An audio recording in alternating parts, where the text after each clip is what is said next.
अस्सलामुअलैकुम बिस्मिल्लाहिर्रहमानिर्रहीम। आज की वीडियो में हम कमेंट्स पढ़ेंगे कि किस तरह हम पाइथन कोड के अंदर कमेंट लिख सकते हैं।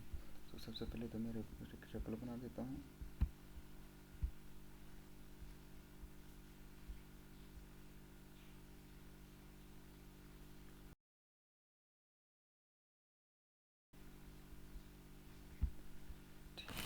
कमेंट बेसिकली इसलिए यूज़ होता है कि जब भी कोई इंपॉर्टेंट नोट होता है वो हमने अपने कोड के अंदर लिखना होता है, लेकिन हम चाहते हैं कि ये कोड जो है ना वो आउटपुट में ना शो हो, या इस कोड की वजह से बाकी पूरा कोड इफेक्ट ना हो, तो हम उसको कमेंट कर देते हैं। वो आसानी कर देता है कि उस कोड को समझने में भी आसानी कर देता है। फॉर एग्ज़ाम्पल अगर कोड किसी और बंदे ने लिखा हो तो वो अपने कोड में मुख्तलिफ कमेंट्स लगा देता है, और वो कमेंट्स जब दूसरा कोई पढ़ता है तो उसको समझ आ रही होती है कि ये सेक्शन किस बारे में है या ये सेक्शन किस बारे में है। तो ये बहुत इंपॉर्टेंट कंसेप्ट है कमेंट्स किसी भी लैंग्वेज के अंदर। पाइथन के अंदर हम बेसिकली कमेंट के लिए हैश का सिंबल यूज़ करते हैं। हैश के बाद कुछ भी अगर हम लिख दें तो वो कम्प्लीटली इग्नोर हो जाता है।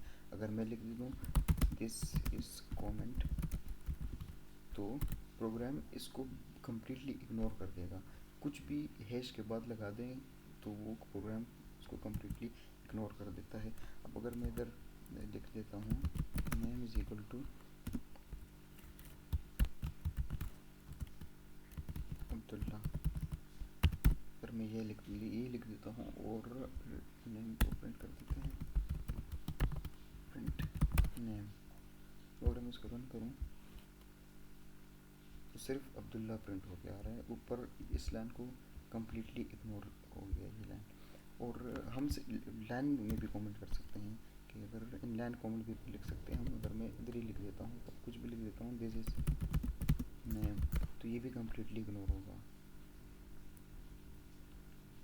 ये भी कम्प्लीटली इग्नोर। रेपल के अंदर तो अगर कोई भी चीज़ अगर ग्रीन लाइन में शो हो तो इसका मतलब हो गया कि वो कमेंट है।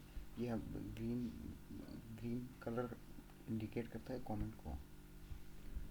पाइथन कोड के अंदर मल्टी लाइन कमेंट भी हो सकता है कि अगर मैं इन सबको कमेंट कर देता हूँ तो ये हमारे पास मल्टी लाइन कोड हो गया, मल्टी लाइन कमेंट हो गया, सॉरी।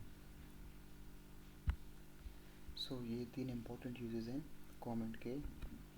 जैसे हो गया comment can be use to explain Python code. किसी भी पाइथन कोड को एक्सप्लेन करने के लिए हम कमेंट यूज़ कर सकते हैं। Comments can be use to make the code more readable. Comments can be use to prevent execution when testing. Execution के दौरान के कोई भी लाइन को अगर हम इग्नोर करना चाहते हैं तो उसको हम कमेंट आउट कर देते हैं, लेकिन वो लाइन इंपॉर्टेंट होती है जिसकी वजह से हम उसको रिमूव नहीं करते, हम उसको कमेंट आउट कर देते हैं ताकि वो जो है ना पढ़ के वो रीडेबल भी हो और वो आउटपुट में भी ना आए और ना ही कोड को इफेक्ट करे। आज की वीडियो के लिए इतना ही। होप यू गाइस एंजॉयड और सबको समझ आ गई होगी। इसी तरह बाकी वीडियोस भी आती रहेंगी और इंशाल्लाह हम इस कोर्स के अंदर बहुत कुछ सीखने को हमें मिलेगा। हमारे साथ ही चलते रहना। अल्लाह हाफिज़, थैंक यू।